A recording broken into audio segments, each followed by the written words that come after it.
Zero. Okay. F0 na yun.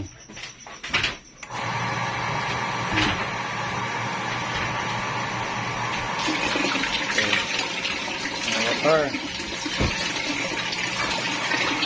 Iyak po yung source ng water.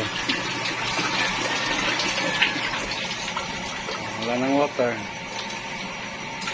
Wala ng water. The pump still on.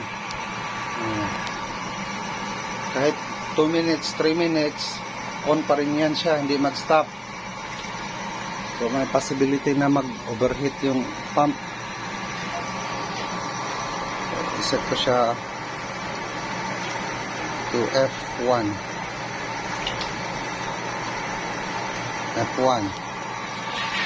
Stop yan siya. Okay, stop. Open ko yung source.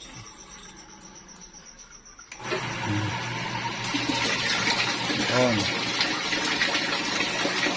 On water.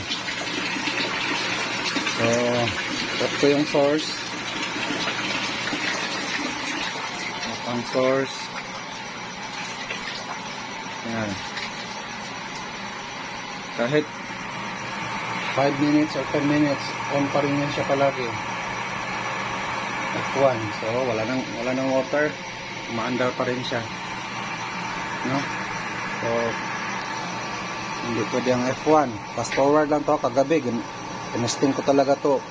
10 minutes, more than 10 minutes every type of no? F1 or ito, F2. Shutdown yan siya. Okay, F2. Source on. May water. May water siya ha. May water. And then, i-off ko yung source.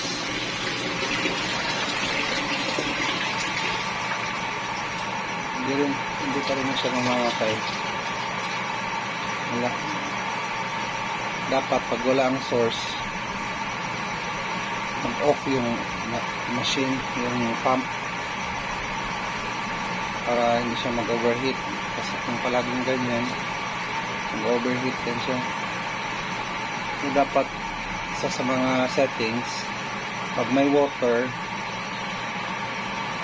may flowing water, dapat mag-on siya. Pag walang flowing water, mag-off siya. Okay, so, unplug ko na ha.